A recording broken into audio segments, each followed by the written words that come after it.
अगर आप रोज कुछ नया जानना चाहते हैं तो अभी सब्सक्राइब करें अपने इस YouTube चैनल मास्टरमाइंड नारायण को। मृत्यु के बाद शरीर भले ही नष्ट हो जाता है, लेकिन शरीर में मौजूद ऊर्जा यानी आत्मा समाप्त नहीं होती। मृत्यु के बाद कुछ समय तक आत्मा को अजीब अनुभव होते हैं जो उसके लिए कष्टदायी होती है। मृत्यु जीवन का वह सच है जिसे कोई मिटा नहीं सकता है। जिस प्राणी का जन्म पृथ्वी पर हुआ है, एक न एक दिन उसकी मृत्यु भी निश्चित है। मृत्यु के बाद शरीर नष्ट हो जाता है, इसलिए उसे जला दिया जाता है या दफना दिया जाता है। लेकिन आत्मा कभी समाप्त नहीं होती, बस एक शरीर से दूसरे शरीर में रूपांतरित होती रहती है। इसलिए कहा जाता है कि शरीर नश्वर है और आत्मा अमर है।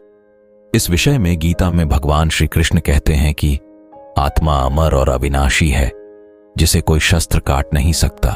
पानी गला नहीं सकता, अग्नि इसे भस्म नहीं कर सकती और वायु इसे सुखा नहीं सकती। आत्मा वह है जो कर्म फल के अनुसार एक शरीर से दूसरे शरीर में भटकती रहती है। लेकिन क्या आप जानते हैं कि जैसे ही किसी की मृत्यु होती है तो 1 घंटे तक आत्मा के साथ कई तरह की अजीबोगरीब घटनाएं भी होती हैं। इन घटनाओं से आत्मा बेचैन और घबराहट से अचेत हो जाती है। गरुड़ पुराण में विस्तार पूर्वक बताया गया है कि मृत्यु के बाद 1 घंटे तक आत्मा के साथ क्या क्या घटित होता है। मृत्यु के बाद जब आत्मा शरीर से निकलती है तो कुछ समय के लिए अचेत अवस्था में रहती है। यह कुछ इस तरह का अनुभव होता है जैसे कोई मनुष्य बहुत परिश्रम करने के बाद खुद को थका थका सा या गहरी नींद में महसूस करता है, लेकिन कुछ समय बाद फिर से सचेत हो जाती है। मृत्यु के बाद जब आत्मा शरीर से निकलती है तो उसके साथ क्या घटित हुआ है, इस बात का अनुभव उसे नहीं रहता। इसलिए जब आत्मा शरीर से बाहर आ जाती है तो उसके बाद भी वह पहले की तरह ही सामान्य व्यवहार करती है।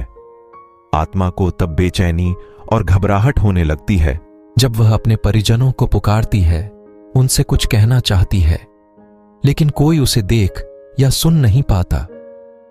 उसकी आवाज बस उसी तक ही रहती है। ऐसे में आत्मा घबरा जाती है। ऐसा इसीलिए होता है क्योंकि व्यक्ति केवल भौतिक चीजों को ही देख पाता और महसूस कर पाता है। आत्मा को शरीर त्यागने में दुख होता है, इसलिए वह अपने सगे संबंधियों से मिलने और बात करने की कोशिश करती है, लेकिन उसकी कोशिश नाकाम होती है। ऐसा इसलिए होता है क्योंकि आत्मा भी सांसारिक मोह माया के जाल में फंसकर शरीर को छोड़ने में दुखी हो जाती है। आत्मा कई सालों तक जिस शरीर में रहती है वह फिर से उसी शरीर में प्रवेश करने का प्रयास करती है, लेकिन यमराज के दूत उसे शरीर में प्रवेश करने से रोकते हैं। शुरुआत में उसके लिए यह मुश्किल होता है, लेकिन धीरे धीरे आत्मा भी यह स्वीकार कर लेती है कि शरीर से बिछड़ने का समय आ गया है। मृत शरीर से अलग होने के कुछ समय बाद आत्मा अपने कर्मों को याद करती है। इस दौरान खासकर उसे अपने बुरे कर्म याद आते हैं। वह अपने परिवार वालों और सगे संबंधियों को रोता बिलखता देखती है और याद करती है कि किसके साथ उसने क्या अच्छा या बुरा किया। इसके बाद आत्मा यमलोक के मार्ग की ओर चल पड़ती है। यम मार्ग में पहुंचने के बाद आत्मा को उसके कर्म के अनुसार नया जन्म मिलता है।